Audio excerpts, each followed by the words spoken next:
Votre attention s'il vous plaît. Cet élément est en français. Contactez-nous pour savoir s'il est aussi disponible en la langue de votre préférence. Veuillez aussi noter qu'il est en audio uniquement. Dépourvu de ce fait d'image originaire.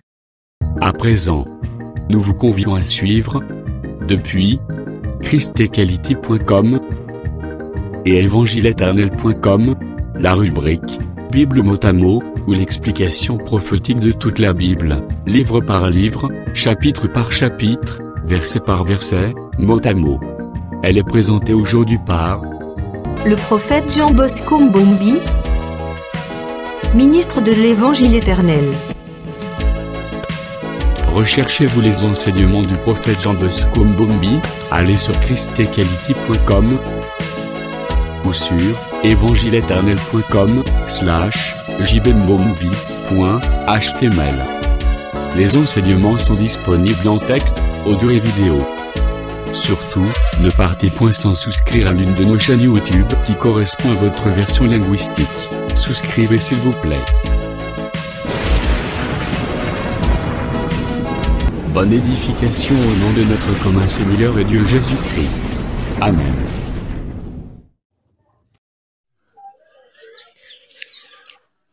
Que la grâce et la paix du Seigneur Jésus-Christ soient avec vous, partout où vous êtes. C'est encore moi, votre frère, le prophète Jean Bosco Mbombi, pour le partage de l'Évangile. Nous sommes dans la série des Évangiles comparés et nous voulons parler sur la 6e parole que nous allons lire dans Jean chapitre 19, verset 30. Jean chapitre 19, je prends le 30e verset.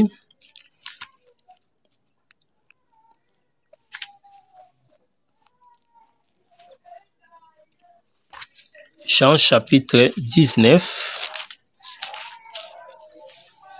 J'ai fait la lecture au nom du Seigneur Jésus-Christ. Quand Jésus prit le vinaigre, il dit « Tout est accompli ». Et baissant la tête, il rendit l'esprit. Luc 24, 27 à 45.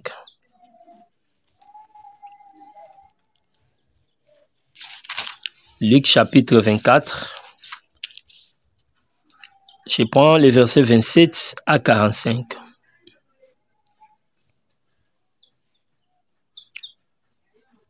Et commença par Moïse et par tous les prophètes, il leur expliquait dans toutes les Écritures ce qui les concernait. Lorsqu'ils furent arrivés près du village où ils allaient, il parut vouloir aller plus loin. Mais ils les pressèrent en disant « Reste avec nous, car le soir s'approche. Les jours et cires sont déclins. » Et il y entra pour rester avec eux. Je prends le verset 44. Vous allez lire les tout. Et ici, nous allons seulement prendre quelques portions.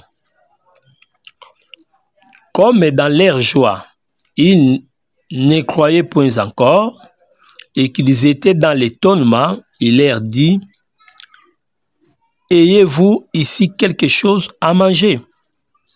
Ils lui présentèrent du poisson rôti et un rayon de miel. Il en prit et il en mangea devant eux. Puis il leur dit « C'est là ce que je vous disais lorsque j'étais encore avec vous, qu'il fallait que s'accomplit tout ce qui est écrit de moi dans la loi de Moïse, dans les prophètes et dans les psaumes. » Alors il leur ouvrit l'esprit, afin qu'ils comprirent les Écritures. Il leur dit, ainsi il est écrit que le Christ souffrirait et qu'il ressusciterait des morts le 3e jour, et que la repentance et le pardon des péchés seraient prêchés en son nom à toutes les nations, en commençant par Jérusalem. Matthieu chapitre 17. 1 à 6. Matthieu 17. Je fais la lecture.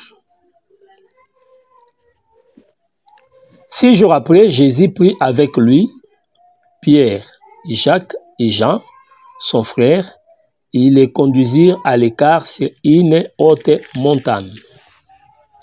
Il fut transfiguré devant eux, son visage se resplendit comme le soleil, les vêtements d'un vert blanc comme la lumière. Et voici Moïse et Élie leur apparurent, s'entretenaient avec lui. Pierre, prenant la parole, dit à Jésus, « Seigneur, il est bon que nous soyons ici. Si tu le veux, je dresserai ici 3 tentes, une pour toi, une pour Moïse, une pour Élie. » Comme il parlait encore, une nuée lumineuse les couvrit. Et voici une voix fit entendre de la nuée ces paroles. « Celui-ci est mon fils bien-aimé en qui j'ai mis toute mon affection. Écoutez-le. » Lorsqu'ils entendirent cette voix, les disciples tombèrent sur leur face et furent saisis d'une grande frayeur. Mais Jésus s'approcha, les toucha et dit, « Levez-vous, n'ayez pas peur. » Ils levèrent les yeux et virent que Jésus seul, comme il descendait de la montagne, Jésus leur donna cet ordre, ne parlez à personne de cette vision, jusqu'à ce que le Fils de l'homme soit ressuscité des morts. Les disciples lui firent cette question, pourquoi donc les scribes disent-ils qu'Élie doit venir premièrement? 11. Ils répondirent, il est vrai qu'Élie doit venir et rétablir toutes les choses. Mais je vous le dis qu'Élie est déjà venu et qu'ils ne l'ont pas reconnu et qu'ils l'ont traité comme ils ont voulu. De même, le Fils de l'homme souffrira de leur part. Les disciples comprirent alors qu'il leur parlait de Jean-Baptiste. C'est le verset 13. Que Dieu bénisse sa parole et qu'il nous accorde sa bénédiction. Alors, nous voulons parler sur « Tout est accompli » qui est la 6e parole de Jésus-Christ à la croix. Alors, tout est accompli. Quand il faut considérer les concepts, il y a premièrement les tout. Donc là, d'une manière générale, quand nous définissons les concepts, nous avons d'abord tout. Vous voyez, tout est défini comme un adjectif indéfini qui désigne un ensemble. Donc quand on dit tout, c'est-à-dire tout est inclus. On inclut plusieurs éléments dans un ensemble. Vous voyez, tout Paris en parle. Vous voyez, on met tous les habitants ensemble et on exprime leurs pensées par tout. Donc voilà ce que nous devons retenir. Donc tout, c'est un adjectif indéfini. Donc il y a plusieurs éléments qui ne sont pas définis. Voilà pourquoi on dit tout. Donc ils ne sont pas définis, mais on les présente d'une manière générale. Donc c'est ce que nous devons retenir. Et quand on dit Jean Bosco est dans la joie, vous voyez, c'est défini. Mais quand on dit tout le monde est dans la joie, vous voyez, le tout là n'est pas défini. Ce groupe là n'est pas défini. On met tout le monde dans un même sac. Alors quand on dit accompli, ça vient du verbe accomplir. Vous voyez, donc c'est-à-dire là, quand il est question d'accomplir, c'est-à-dire c'est amener la chose jusqu'au bout, de terminer, de finir une tâche, c'est-à-dire quelque chose qu'on a commencé, on amène ça jusqu'à la fin. Donc quand on termine une tâche, on peut dire qu'on l'a accompli. Luc chapitre 13. nous prenons le verset 31. Il y a une pensée que Jésus évoque là-bas sur l'accomplissement ou l'achèvement. Luc 13, 31 à 32. Écoutez ce que dit la Bible.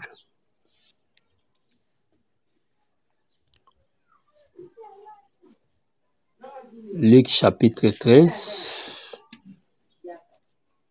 Ce même jour, quelques pharisiens vinrent lui dire, « Va-t'en par d'ici, car Hérode devait te tuer. » Il leur répondit, « Allez, dites à ces renards, voici je chasse les démons, j'ai fait des guérisons aujourd'hui et demain, et le troisième jour, j'aurai fini. » Voyez, c'est-à-dire, en d'autres mots, terminer là, c'est accomplir la tâche qu'il avait commencée. Voyez, le troisième jour, j'aurai fini. Le troisième jour, je vais achever. C'est pourquoi le troisième jour était accompli à la croix. Et nous voyons qu'il a dit, tout est accompli. Donc, l'accomplissement, c'est par rapport à ce que Jésus était venu faire. L'accomplissement reste attaché à son ministère. C'est-à-dire, tout ce qui était écrit dans la loi, dans les prophètes et dans les psaumes, tout ce qui était écrit, c'est ça que nous appelons les tout, les promesses de Dieu, en rapport avec le Christ, sa naissance, sa marche, son ministère, jusqu'à sa mort. Donc, de la naissance à la mort, toute la vie de Christ, selon les prophètes, c'est ça qui constitue le tout. Puisqu'il faut retenir que Dieu ne fait rien sans avoir révélé ses secrets à ses serviteurs, les prophètes. Nous voulons dire quoi? Ce que Jésus était venu faire sur la terre était d'avance annoncé par les prophètes. C'est pourquoi vous allez remarquer que la vie de Jésus n'était que l'accomplissement de la prophétie. C'est pourquoi à chaque pas, l'Écriture pouvait dire, cela arriva afin que ça s'accomplisse. Voyez, c'est très très important. Il était né à Bethléem, puisqu'il était écrit dans Michée que de Bethléem sortira le roi.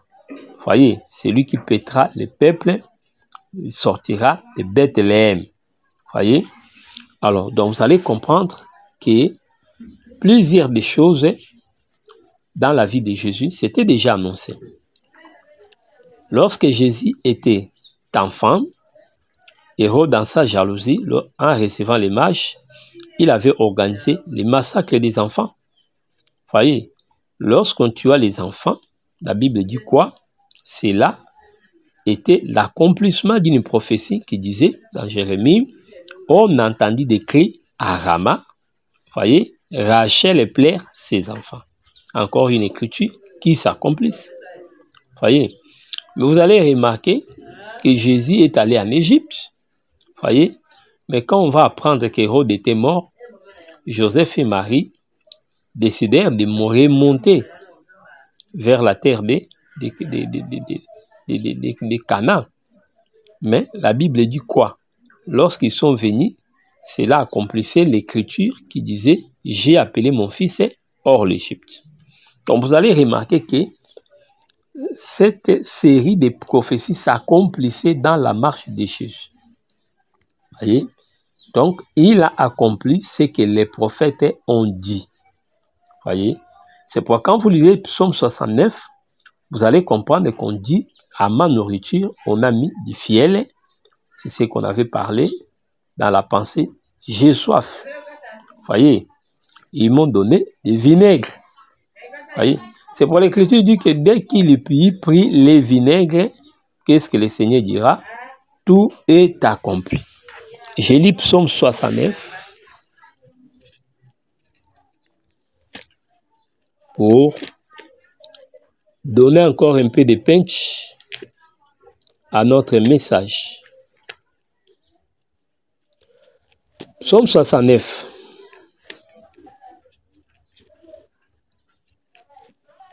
Psaume 69.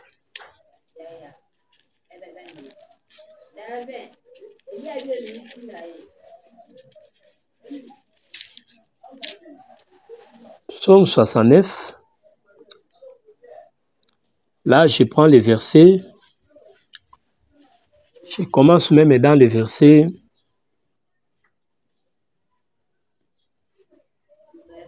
15. Retire-moi de la boue et que je n'enfonce plus, que je sois délivré de mes ennemis et du gouffre, que les flots ne m'inondent plus, que l'abîme ne m'engloutisse pas et que la fosse ne se ferme pas sur moi. Exauce-moi, Éternel, car ta bonté est immense. Dans tes grandes compassions, tourne vers moi les regards et ne cache pas ta face à ton serviteur, puisque je suis dans la détresse. Hâte-toi de m'exaucer. Approche-toi de mon âme, délivre-moi, sauve-moi à cause de mes ennemis. Tu connais mon opprobre, ma honte, mon ignominie et tous mes adversaires sont devant moi. L'opprobre me brise le cœur et je suis malade. J'attends de la pitié, mais en vain des consolateurs et j'en trouve aucun. Ils mettent du fiel dans ma nourriture et pour apaiser ma soif, ils m'abreuvent de vinaigre. Vous voyez, c'était une écriture en rapport avec les souffrances de Christ. Donc, nous disons que tout ce qui était dit de la naissance à la mort, tout ce qui était dit par rapport à son ministère sur la terre, par rapport à ses souffrances à la croix, c'est ça qui constitue le tout. Donc, tout était accompli, c'est-à-dire qu'il avait achevé la course ou son ministère. Et il a achevé comment? On en dira des grands mots. Voilà pourquoi nous disons que les prophéties qui concernaient ces souffrances devaient s'accomplir à la croix. Vous voyez, de son arrestation jusqu'à la mort à la croix, nous avons aussi vu les prophéties s'accomplir. Vous voyez, par rapport à la croix, nous prenons les prophéties qui annonçaient ces souffrances. Vous voyez, c'est pourquoi il dira tout est accompli. C'est-à-dire, il a souffert selon les Écritures et aucune promesse en rapport avec sa souffrance n'était restée sans accomplissement. C'est pourquoi la Bible dit, comme il était écrit que il me donne pour assoiffer ma soif du vinaigre. Et pourquoi ces jours-là, dans sa soif, on lui apporta le vinaigre. J'ai expliqué que les hémorragies, la longue marche qu'il avait fait, les hémorragies ne pouvaient qu'entraîner la soif. Vous voyez? Mais lorsqu'il a crié, j'ai soif, pour apaiser sa soif, vous voyez, au lieu qu'il soit des consolateurs pour l'aider. Vous voyez, mais on lui a donné du vinaigre souillé. Donc là, ce n'était pas pour apaiser ses douleurs, atténuer ses maux, mais c'était dans le but de l'humilier. C'était ça l'opprobre, l'ignominie dont a parlé le prophète David. Donc là, nous disons que tout était en rapport à tout ce qui était dit dans la loi et dans les prophètes. C'est pour vous allez remarquer que sur la montagne de la transfiguration, comme on a l'habitude de dire, je sais que ce n'était pas la transfiguration, mais c'était une métamorphose. Les changements partaient de la tête jusqu'aux pieds.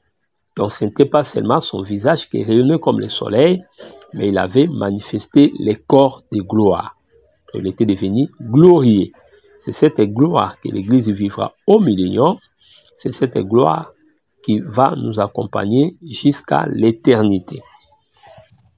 Alors remarquez là-bas le dévouement de Pierre. Il chercha à mettre 3 tentes. Il y a une leçon de dévouement. Faire une tente, ce n'est pas quelque chose de petit. mais il cherchait à honorer ses seigneurs en mettant les 3 tentes. Mais à vrai dire, il n'avait pas raison, puisque on ne pouvait pas dresser 3 tentes, on devait seulement faire une tente, puisque Élie comme Moïse n'avait plus un corps. Donc, c'est-à-dire, ce n'était pas leur temps. Voyez, c'est pourquoi quand la voix déclara Christ comme étant le Fils, les deux ont disparu. Voyez, c'est pour dire la grâce, c'est la fin de la loi. Voyez, Christ est la fin de la loi. Romains chapitre 10, verset 4. Donc, voilà ce que nous devons retenir. Donc, sur cette montagne de la perfection, puisque la Bible dit 6 jours après, ça dit c'était le 7e jour. Vous voyez, c'est le temps de la gloire. Il ne peut pas régner avec les autres, il doit régner seul. Donc voilà pourquoi les autres ne doivent disparaître. Ce ne sont pas des vrais fils. Vous voyez, le serviteur doit quitter la maison pour que le fils règne. Donc là, je vois la pensée de chasse Agar et son fils. Donc la loi doit partir avec les prophètes. C'est pourquoi lorsque la voix déclara Christ comme étant le Fils, voyez, il faut que Moïse et Élie disparaissent. C'est ça Jean-Baptiste qui dit, il faut que je diminue et que lui croisse. Voilà ce que nous devons retenir avec cette pensée-là. Mais pourquoi Matthieu 17, nous avons pris cette expérience sur les monts Tabor, puisque cette montagne-là, c'est les monts Tabor. Alors, nous avons pris ça pour nous expliquer que là, il était question de Moïse et Élie. Voyez, tout est accompli. Le tout, c'est quoi? C'est toutes les promesses en rapport avec les souffrances de Christ. C'est toutes les promesses en rapport avec la vie du Seigneur. Et cela a été écrit dans la loi et dans les prophètes. La loi, c'est ça, les prophètes Moïse. Et les prophètes sont symbolisés par Élie. C'est très, très important. Donc, tout ce qui était écrit là-bas devait s'accomplir. Voyez. Donc, en d'autres mots, cette manifestation avant la mort de Jésus avait pour but d'expliquer la fin du ministère de Jésus-Christ. Et Moïse, lui, expliquait qu'il devait mourir, le condamné par la mort, mais Élie lui disait que le Dieu, le Seigneur ne t'abandonnera pas. Voyez, c'est ça le psaume 16, verset 10, qui dit « Et tu n'abandonneras pas ton nom dans les Sheol. » Voyez, donc il ne sera pas abandonné malgré cette mort-là. Donc, vous voyez, là nous disons que Moïse parlait sur sa mort, mais Élie parlait sur sa résurrection. Voyez, c'est pourquoi lorsqu'ils sont descendus de la montagne, Jésus devait révéler cela, mettre cela en clair en disant que là où nous allons, le Fils de l'homme sera livré, mais le 3e jour, je serai ressuscité. Donc, en d'autres mots, il transmettait aux disciples l'explication de cette vision avec Moïse et Élie. Donc, voilà ce que nous devons retenir. Donc, quand on dit tout est accompli, tout reste en rapport avec les prophéties sur le Christ, les prophéties sur sa souffrance. Donc, c'est très, très important. Donc, Christ a accompli tout ce que le Père avait préparé pour lui, puisqu'à vrai dire, il n'était pas frappé par un homme, mais par Dieu lui-même. Donc, le Fils, pour parvenir à la gloire, il a accepté le jugement du Père. Voyez, c'est un chemin tracé. Et remarquez à Gethsemane, il voulait même que cette coupe s'éloigne de lui. Mais à la fin, écoutez le discours, que ta volonté soit faite. Voyez, dans la prière de notre Père, on nous a appris que la volonté du Seigneur soit faite. Voyez, cette volonté soit faite au ciel comme sur la terre. Donc, le ciel, c'est notre âme, la terre, c'est notre corps. Il faut que la volonté de Dieu règne dans nos membres, à l'intérieur comme à l'extérieur. Donc, Christ accepta la volonté de Dieu. Vous voyez, il était venu accomplir la loi. Accomplir la loi, il l'a accompli comment? En exécutant tout ce qui était écrit il a accepté les souffrances telles que cela était prévu. Et Dieu, dans son amour, ne l'avait pas abandonné. Mais, au contraire, par cette mort humiliante, le Seigneur est parvenu à la gloire. Philippiens chapitre 2.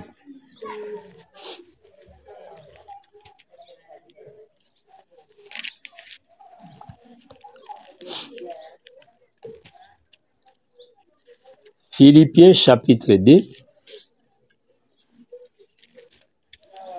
Commence par le verset 5, nous allons jusqu'au verset 11. Et en vous les sentiments qui étaient en Jésus-Christ, lesquels existant en forme de Dieu, n'a point regardé comme une proie à arracher d'être égal avec Dieu, mais s'est dépouillé lui-même en prenant la forme du serviteur, en devenant semblable aux hommes, ayant paru comme un simple homme. Il s'est humilié lui-même, se rendant obéissant jusqu'à la mort, même jusqu'à la mort de la croix. C'est pourquoi aussi Dieu l'a souverainement élevé et lui a donné le nom qui est au-dessus de tous les noms, afin qu'au nom de Jésus, tout genou fléchisse dans les cieux, sur la terre et sous la terre, et que toute langue confesse que Jésus-Christ est Seigneur, à la gloire de Dieu le Père. Merci beaucoup. Donc, vous allez remarquer là-bas que, au fait, le Seigneur est parvenu à la gloire, c'est puisqu'il a fait accepter l'humiliation.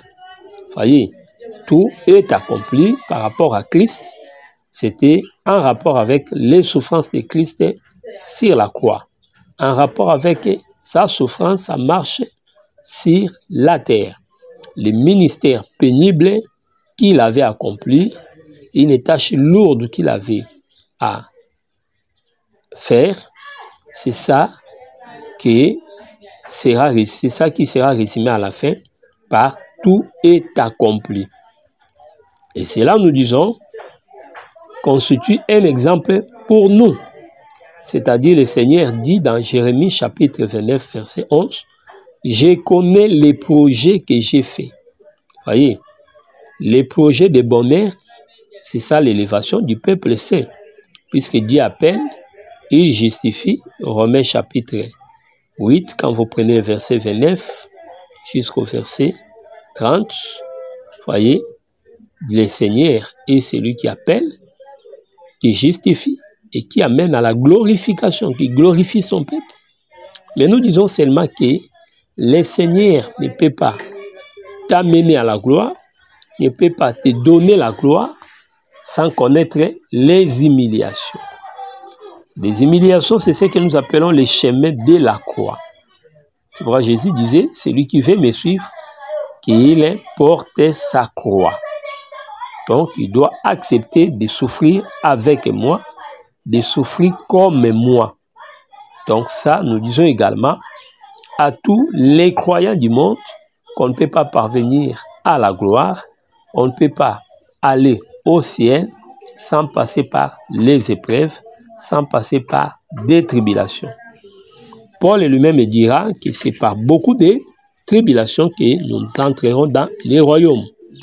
Actes des apôtres, prenons le verset chapitre 14.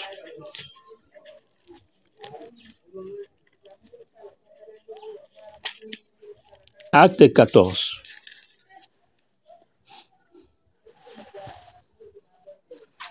Là, je prends les versets 21-22.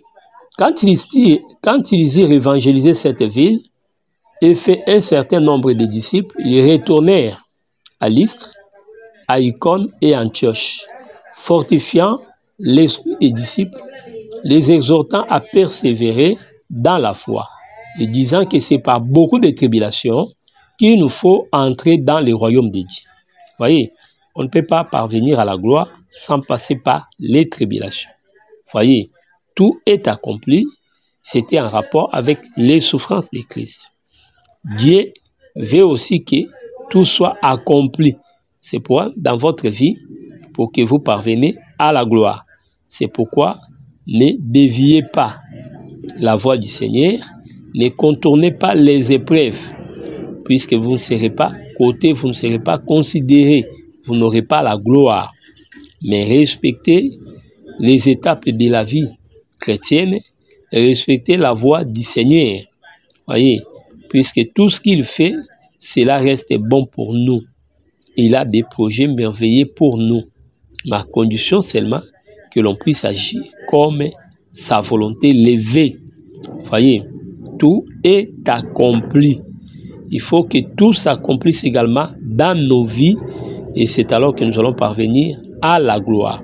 Tout ce que Dieu a prévu pour nous affermir, ne contournez pas cela.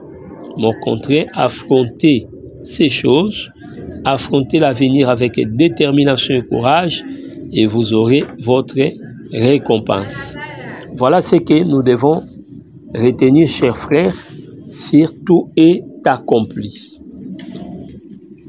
Alors, je termine par la 7e parole, qui est « Je remets mon esprit entre tes mains ». Tout est accompli, c'est-à-dire Jésus accomplissait également la loi et les prophètes. C'est ça Moïse et Élie qui lui étaient apparus. Donc, c'est ça Matthieu 5, 17. Il a accompli tout ce qui était écrit en rapport avec sa naissance, sa vie et sa mort. Et par rapport à sa mort, nous retenons que ce qu'il a accompli, c'est les souffrances annoncées d'avance par les prophètes. Et Christ reste notre modèle. Il a marché, il nous a laissé des traces, nous également. Ne disons pas que Dieu éloigne cette coupe. Au contraire, apprenons à dire que ta volonté soit faite. Et quand vous accomplissez aussi ce que Dieu a prévu dans votre vie, retenez que vous allez parvenir à la gloire dans ces siècles et dans les siècles à venir. Je remets mon esprit entre tes mains. C'est la 7e parole de Jésus-Christ. Alors là, je prends d'abord l'écriture pour nous faciliter la tâche. Nous prenons le livre de Luc.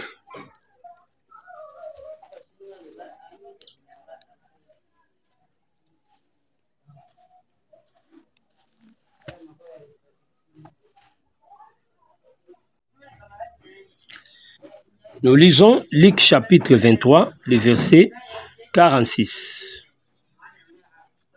même 45. Le soleil s'obscurcit et le voile du temple se déchira par les milliers.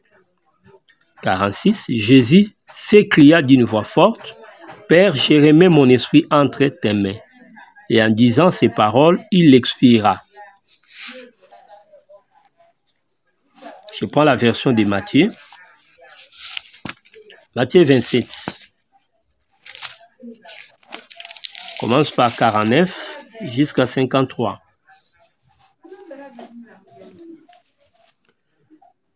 Mais les autres disaient, « Laissez, voyons si Élie viendra les sauver. » Jésus poussa de nouveau un grand cri et rendit l'esprit. Et voici, le voile du temple se déchira en deux, depuis le haut jusqu'en bas. La terre trembla, les rochers se fendirent, les sépulcres s'ouvrirent, et plusieurs corps de saints qui étaient morts ressuscitèrent. Étant sortis, après la résurrection de Jésus, ils entrèrent dans la ville sainte et apparurent à un grand nombre de personnes. Merci beaucoup. Donc voilà ce que nous devons retenir en rapport avec « Je remets mon esprit ». Alors, ici, il est question de l'esprit. Quand nous lisons Job, écoutez ce que dit Job. En réalité, dans l'homme, c'est l'esprit. Job chapitre 8 et 32. Je lis cette écriture. Job 8 et 32.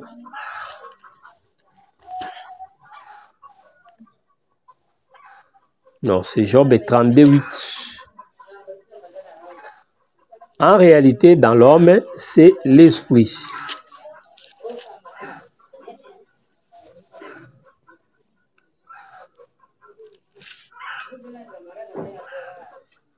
Mais en réalité, dans l'homme, c'est l'esprit, le souffle du Tout-Puissant, qui donne l'intelligence. Merci beaucoup. C'est-à-dire, en réalité, l'homme est Christ, ce n'était pas cette enveloppe de Jésus, mais c'était l'Esprit éternel qui était en lui. Vous allez remarquer là-bas, après avoir accompli la souffrance, c'est-à-dire, le Seigneur porta la malédiction, la souffrance dans son corps. C'est comme Abraham qui descendit en Égypte, pas seul, mais accompagné de Sarai. Sarah comme sa femme, la femme c'est le corps. La Bible dit, vous êtes le corps de Christ. Éphésiens chapitre 1er, versets 22 à 23. Donc quand vous prenez 1 Corinthiens 12, 23 également, nous sommes, 27 plutôt, nous sommes les membres du corps de Christ. C'est que la femme, c'est le corps. Voyez, on aime sa femme comme son corps. C'est que la femme, c'est le corps de l'homme. Voyez, c'est ce que nous devons retenir. C'est pourquoi quand quelqu'un se livre au péché de l'adultère, de l'impudicité, il pêche contre son propre corps. Son corps signifie aussi sa femme. Voyez, donc voilà pourquoi on peut avoir des répercussions. L'infidélité de l'homme peut exposer la femme, expose la femme. La femme peut connaître la mort et plusieurs autres situations. Et même l'infidélité de la femme expose l'homme. Donc là, vous avez péché contre votre corps. Vous avez sacrifié ces corps-là. Donc ce n'est pas de l'amour. Donc l'amour consiste à s'aimer. C'est pourquoi aimer, on doit aimer sa femme comme soi-même. Alors, les corps-là, c'est ça que nous sommes en train de dire. C'est ces corps qui avaient porté l'opprobre. Et ici, nous avons pris l'exemple d'Abraham qui descendait avec Sarah en Égypte. C'est que Sarah était son corps. Étant sa femme, elle représentait le corps d'Abraham. L'humiliation en Égypte ne touchait pas directement Abraham, mais c'est Sarah dans la maison de Pharaon qui connut l'humiliation. C'est le lit de Pharaon. Donc c'est ça, même ce que nous appelons la croix, d'apporter l'opprobre. Plusieurs personnes doutent que Sarah n'était pas touchée par Pharaon. Je ne pense pas. Je suis de ceux qui croient que Sarah était touchée, puisque tout homme qui prend une belle femme chez lui, on ne peut pas entrer dans la maison d'une belle femme et sans pourtant les toucher. Mais je sais, c'est Rebecca qui n'était pas touchée. Là aussi, il y a des pensées. Et quand Sarah est touchée, ça représente la maison d'Israël. Et quand l'autre est là, elle ne sera pas touchée. Ça représente l'Église. C'est comme le corps de Moïse, disputé, touché par l'ennemi. Mais Pierre ne sera pas touché. Nous voyons les ministres de l'Ancienne Alliance et les ministres de la Nouvelle Alliance représentant tous des peuples qui est Israël et qui est l'Église que nous sommes. Donc voilà ce que nous devons retenir. Donc Abraham connut l'humiliation par sa femme. Voyez, donc c'est ça. C'est pour à la croix, le Christ vit son corps être humilié. Voyez, à la fin de ses souffrances, tout est accompli.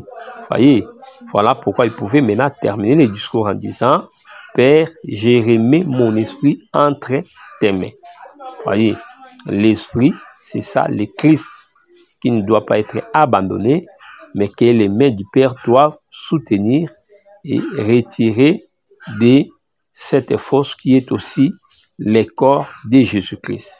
Donc nous retenons par là que même ces corps-là étaient toute une force, était aussi un lieu d'humiliation. Mais après ces souffrances, on devait les retirer. Là, je ne touche pas encore la pensée du séjour des morts. Je prends d'abord cette prison comme le corps là, et le séjour des morts aussi secondement comme étant cette prison. Donc voilà comment est-ce que nous comprenons les choses. Là, il doit remettre l'esprit. En remettant l'esprit, il accomplissait aussi Jean 16, 27. J'ai fait la lecture. Jean 16, 27.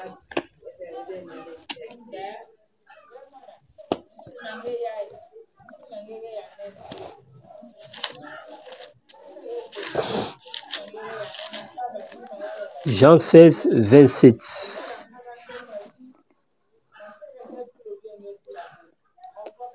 Car le Père lui-même vous aime parce que vous aimez ce que vous avez cru. Je suis sorti de Dieu. Donc, le Fils qui remet son esprit entre les mains du Père, c'est-à-dire le Fils rentré dans la gloire, il est rentré auprès du Père. C'est très très important. Donc nous disons que par sa mort, le Christ s'était soumis entre les mains du Seigneur. Voyez, donc la chair tombe, mais l'esprit doit être protégé. Voyez, c'est ce que nous devons retenir. On remarque, Jésus était l'expression du royaume sur la terre. Donc, le royaume pour nous, c'est un nom, Jésus. On remarque Israël avait aussi le royaume, mais le royaume sera divisé en deux. Voyez, donc le royaume comme Jésus divisé en deux, c'est ça, Jésus divisé en deux. La partie charnelle connaîtra la souffrance, voyez, mais la partie spirituelle sera protégée. Donc le royaume de Juda, qui est spirituel, c'est ça qui représente l'homme intérieur qui doit être protégé, mais le royaume du sud, voyez, du nord plutôt, avec Samarie comme capitale, devait aller en captivité sans retourner. Voyez, premièrement, lorsque le roi de l'Assyrie était venu, il a amené en captivité, voyez, le royaume du nord. C'est ça la chair corrompue, le royaume du nord qui s'est corrompu, montrait seulement comment est-ce que le corps de Jésus porterait les péchés. Et ça va dans la déportation. Donc Dieu détruit ses corps. Mais vous allez remarquer, quand le roi d'Assyrie est venu pour toucher l'âme, il n'a pas touché. C'est pourquoi chez Job, on dit toucher son âme et son corps, mais ne touchez pas son âme. Donc l'histoire se répète. Vous comprenez? Donc là, nous disons que la chair de Job, c'est ça le royaume du nord, c'est ça aussi Jésus, mais le Christ, c'est ça l'âme de Job, c'est ça le royaume du sud, le royaume de Juda qui était fidèle.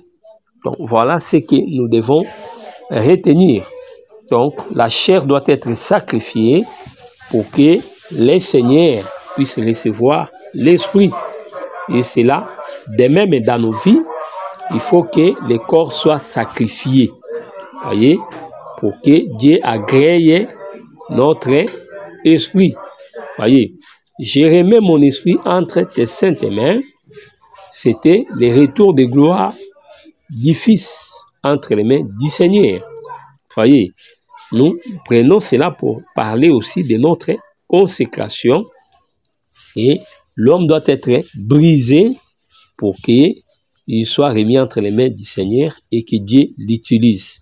Donc remettre l'esprit entre les mains du Seigneur, c'est pour nous aussi la pleine consécration. C'est la pleine consécration. Donc là, on se consacre pour le Seigneur afin que sa volonté s'accomplisse sur nous. C'est très très important.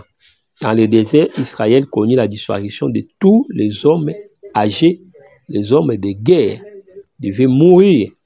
Vous voyez, donc c'est ça la chair qui devait périr pour que les jeunes gens qui devaient hériter et puissent hériter Canaan.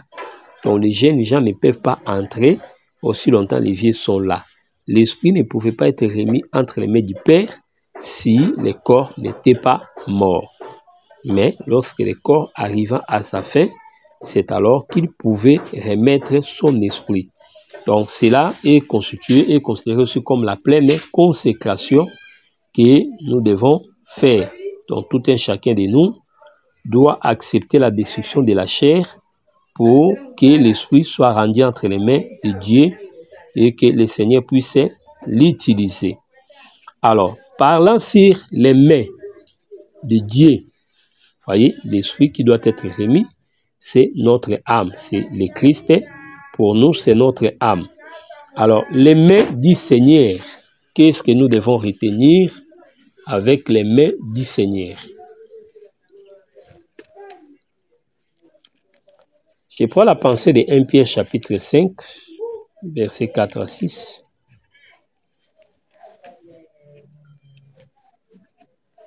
1 Pierre chapitre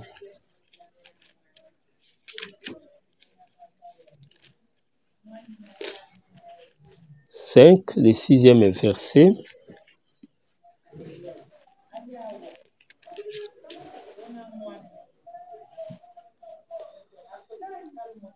Je prends le verset 5 à 6. De même, vous qui êtes jeunes, soyez soumis aux anciens. Et tous, dans vos rapports mutuels, revêtez-vous d'humilité. Car Dieu résiste aux orgueilleux, mais il fait grâce aux humbles. 6. Humiliez-vous sous la main puissante de Dieu, afin qu'il vous élève au temps convenable. Quand nous parlons sur les mains, premièrement, les problèmes des mains évoquent aussi l'Esprit de Dieu. Puisque l'Esprit de Dieu a écrit, les doigts qui écrivaient les 2 tablettes, c'était son esprit. Voyez. Et Jésus chassait les démons par son doigt. Voyez. Mais quand vous lisez, ailleurs, on dit, il chassait les démons par son esprit. C'est que nous comprenons que l'esprit de Jésus, c'est aussi les doigts de Jésus. Donc, la main de Dieu, c'est son esprit. Donc, se remettre entre les mains du Seigneur, c'est se remettre sous le contrôle de l'esprit.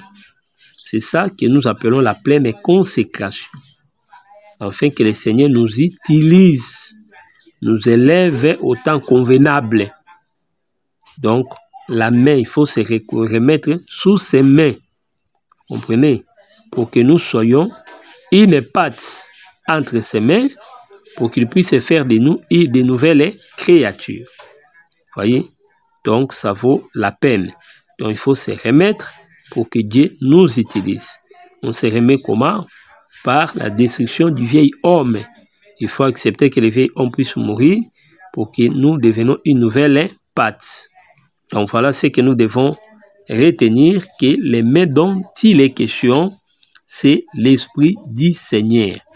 Pour que nous soyons façonnés comme Adam au commencement. Voyez, il était une masse que Dieu avait donné la forme. Mais ça, c'est la première création. Mais la Bible dit, si quelqu'un est en Christ, il est devenu une nouvelle création. Afin que ces mains-là puissent nous façonner comme une nouvelle pâte et que nous soyons des pains sans levain. Voyez, afin que nous portons des corps de gloire. Donc voilà ce que nous devons reconnaître en rapport avec remettre son esprit entre les mains du Seigneur. C'est la pleine consécration pour que le Seigneur nous utilise comme son armée. Donc voilà ce que nous devons retenir. C'est pourquoi j'ai conclu en disant, Galates chapitre 2, 20, insiste que ce n'est plus moi qui vis, c'est Christ qui vit en moi. Donc il faut faire disparaître les vieux levains, il faut faire disparaître les membres qui est ici bas, afin que lorsque la mort de Christ, voyez, va inonder nos membres, lorsque on serait mort comme lui, Dieu peut recevoir vraiment les mains ouvertes notre esprit et nous utiliser. Voilà, chers bien-aimés, ce qu'on voulait dire en rapport avec « J'ai remis mon esprit entre tes mains ». Voilà, Dieu attend les gens qui acceptent la mort de quitter le monde et de venir se recommander entre ses mains, de marcher avec le Seigneur, d'être des instruments de justice. Que le Christ vous bénisse. C'était le vôtre, les prophètes Jean Bosco de Kinshasa, Église des Saints de Massina 3, avenue Locali numéro 22. Notre contact est coordonné plus 243 89 541 88 90. Que Yehoshua HaMashiach vous bénisse. Nous sommes dispo par notre WhatsApp pour répondre à toutes vos questions. Que la grâce du Seigneur soit avec vous.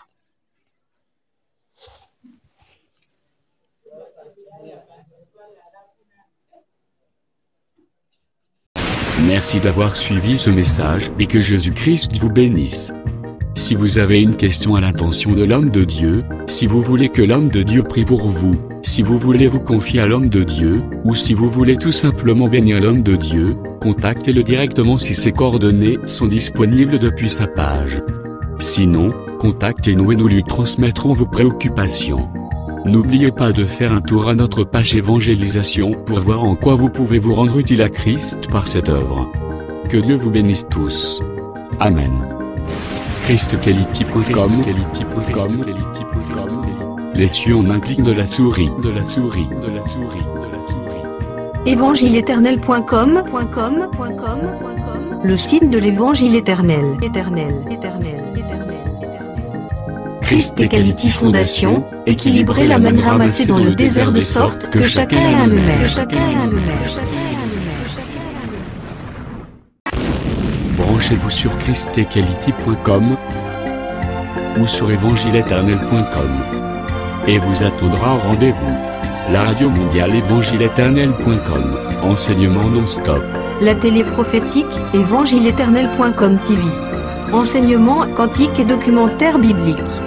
L'église virtuelle, assemblée et culte de prière des saints, en ligne et en direct. La rubrique Pasteur et thème. Retrouvez tous les ministres de l'Évangile éternel, en vidéo, audio et texte. La rubrique Bible révélée, explication prophétique de la Bible, mot à mot. La rubrique Questions et réponses, expose les réponses des ministres à vos questions difficiles et compliquées. La rubrique Prophétie et actualité, décrypte pour vous l'actualité, en rapport avec les prophéties bibliques. La rubrique Aréopage, ouvre à tous, et sans censure, le libre débat et exposition contradictoire. Évangile-éternel.com démystifie au moyen de l'enseignement, des erreurs, des fausses religions, églises, doctrines et philosophies. Nos enseignements confrontent l'apostasie et les idées préconçues pour vous attacher à la saine doctrine. Vous y trouverez de l'exhortation, du réconfort spirituel et de l'incitation à vous sanctifier. Sur évangile-éternel.com, sollicitez une requête de prière, et les ministres et plusieurs imprieront pour vous.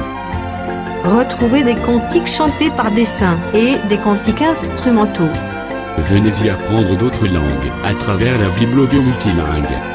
Les enseignements sont en toutes les langues. évangile-éternel.com, le site de l'Évangile éternel. Motivez-nous en souscrivant à l'une de nos chaînes YouTube, celle de votre préférence linguistique. Et venez évangéliser avec nous en partageant, autant que faire se peut, notre site web, nos YouTube channels ainsi que toutes nos publications. Merci de le faire et que Jésus-Christ notre commun Seigneur et Dieu vous bénisse tous. Amen. ChristEquality.com. Les cieux sont à la portée de votre main, juste par un simple clic de la souris. Christ Equality Fondation, équilibrer la manne ramassée dans le désert de sorte que chacun ait un maire.